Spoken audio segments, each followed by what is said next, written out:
डालडा वो नाम जो कभी भारत के अधिकांश घरों में सुनने को मिल जाता था।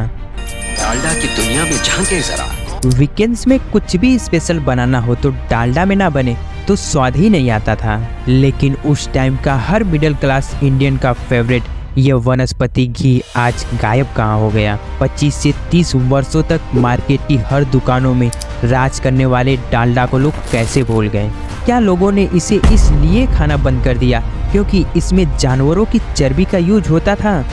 सब कुछ हम डिटेल में जानने वाले हैं आज की इस खास वीडियो में। दोस्तों, आज से कुछ साल पहले भारत में ऐसा कोई भी हलवाई नहीं था जो अपनी मिठाइयों को डालडा में न बनाया हो। उस टाइम ज्यादातर चीजों को डालडा में ही बनाया जाता था। आपको ये जानकर हैरानी होगी कि डालडा की शुरुआत अंग्रेजों के टाइम यानी ब्रिटिश एरा से ही हो गई थी, जब 1930 में नीदरलैंड की एक कंपनी दादा भारत में देसी घी के सस्ते अल्टरनेटिव के रूप में वनस्पति घी बेचा करती थी। क्योंकि ब्रिटिश राज में इंडियंस की जेब इतनी हल्की हो गई थी कि देसी घी मिडिल क्लास और लोअर क्लास के घरों में पूरी तरह से गायब हो गया था और ये सिर्फ नवाबों या शाही खानदानों की रसोइयों का शान हुआ करता था। वहीं उस टाइम आज की तरह इतने सारे वेजिटेबल ऑयल के ऑप्शन भी नहीं थे। ऐसे में ये घी जो अमीरी और गरीबी में एक बड़ा गैप क्रिएट कर दिया था, उस गैप को भरने के लिए लोगों के अंदर वनस्पति घी की जरूरत महसूस होने लगी और इस तरह डाडा कंपनी का हाइड्रोजनेटेड वनस्पति घी देश में इंपोर्ट होने लगा, जिसे डाडा वनस्पति घी के नाम से बेचा जाता था। अब आप लोग सोच रहे होंगे कि घी तो सुना है, लेकिन ये हाइड्रोजनेटेड वनस्पति घी क्या है? असल में ये एक मेथड है जो किसी भी कुकिंग ऑयल में हाइड्रोजन ऐड कर दिया जाता है ताकि वो सॉलिड फॉर्म में कन्वर्ट हो जाए और डालडा भी इसी तरह से बनाया जाता था। जब दादा मार्केट में धीरे धीरे अपनी इमेज बना रहा था, तब एक British manufacturer company levers brother, जिसे आज हम यूनिलीवर के नाम से जानते हैं, उसकी नजर दादा के वनस्पति घी पर पड़ी। इन्होंने सोचा कि क्यों न इंडिया में वनस्पति घी से शुरुआत किया जाए, क्योंकि ये एक बहुत ही प्रॉफिटेबल मार्केट नजर आ रहा था। और यही सोचकर लीवर्स ब्रदर ने दादा की कंपनी को वनस्पति घी के राइट्स खरीद लिए। लेकिन दादा कंपनी की एक शर्त थी कि आगे भी प्रोडक्ट की ब्रांडिंग सेम नेम यानी दादा से ही होगी। हालांकि लीवर ब्रदर भी अपने नाम को इस ब्रांड से जोड़ना चाहते थे, इसलिए इस एग्रीमेंट से डिसएग्री कर जाते हैं और फिर बीच का समाधान ये आया कि दादा नाम के बीच में लीवर ब्रदर्स का एल लगा दिया जाए और इस तरह से दादा नाम चेंज होकर डालडा बन गया। दादा के राइट्स खरीदने के बाद वनस्पति घी की बनने की तैयारी शुरू हो गई, जिसके लिए इन्होंने 1931 में हिंदुस्तान नाम की मैन्युफैक्चरिंग कंपनी बनाई, जिसे बनाने के लिए बहुत सारे लोग हायर किए गए, मशीनरीज बनाई गई। फाइनली 1937 में डालडा को लॉन्च किया गया, लेकिन देसी घी के सामने डालडा ज्यादा सक्सेस नहीं हो पा रही थी। डालडा को मार्केट में लॉन्च हुए 2 साल हो गए थे, लेकिन वो मार्केट में अभी भी अपनी पहचान बनाने के लिए स्ट्रगल कर रहा था। वहीं कंपनी के ओनर्स भी काफी परेशान थे कि वो आखिर ऐसा क्या करें कि लोग उनके प्रोडक्ट को खरीदने लगे। तब एंट्री होती है एडवर्टाइजिंग एजेंसी लिंटास की, जो अपने शानदार मार्केटिंग स्ट्रेटेजी के लिए आज भी जानी जाती है। लिंटास में काम करने वाले हार्वे डंकर ने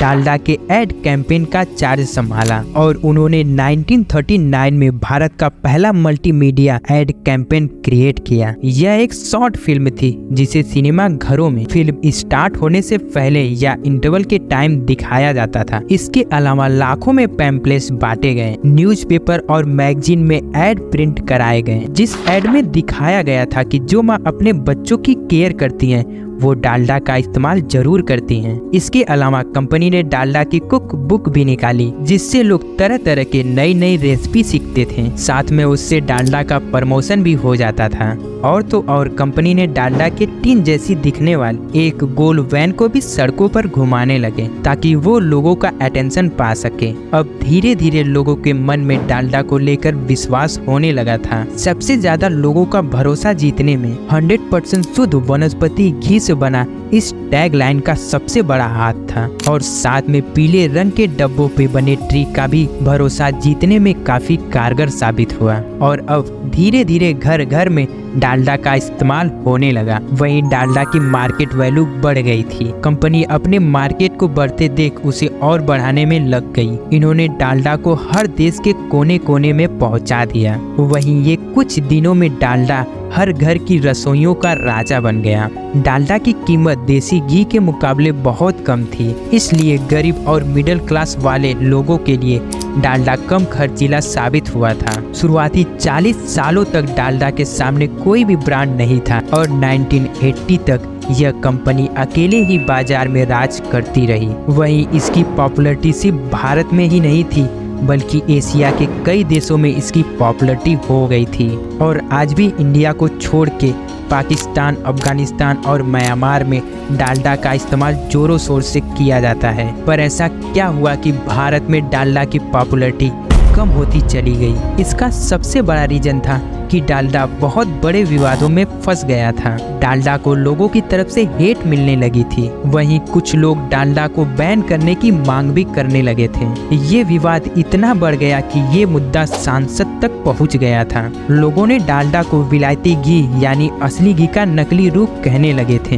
विवाद इतना बढ़ गया कि लोग डालडा को खाने से भी डरने लगे, क्योंकि लोगों का मानना था कि डालडा जानवरों की चर्बियों से मिलाकर बनाया जाता है। और इस विवाद के चलते डालडा भारतीय रसोइयों पर अपनी पकड़ खो रहा था। डालडा की चमक ऐसी फीकी पड़ी कि 2003 तक जाते जाते डालडा गायब ही हो गया। हालांकि कंपनी लोगों की रसोइयों तक पहुंचने में खूब प्रयास किया, लेकिन इसका कोई भी फायदा नहीं हुआ, क्योंकि इस समय तक अब बहुत सारे रिफाइंड ऑयल ब्रांड मार्केट में आ चुके थे, जो कि वनस्पति घी के मुकाबले ज्यादा हेल्दी थे, जिससे लोगों ने इन नए ब्रांड पर ज्यादा विश्वास किया और धीरे धीरे डालडा गायब हो गया। डालडा ने अपनी वापसी के लिए भरपूर कोशिश की, लेकिन ना ही वो अपने ग्राहकों का विश्वास जीत पाया और ना ही अपने गिरते मार्केट के शेयर को बचा पाया, और इस तरह डालडा इंडिया से गायब ही हो गया। तो दोस्तों, आपके किचन में कभी डालडा यूज किया गया? कमेंट बॉक्स में हमें जरूर बताइएगा, और इस वीडियो के लिए एक लाइक, चैनल को सब्सक्राइब करना तो बनता है।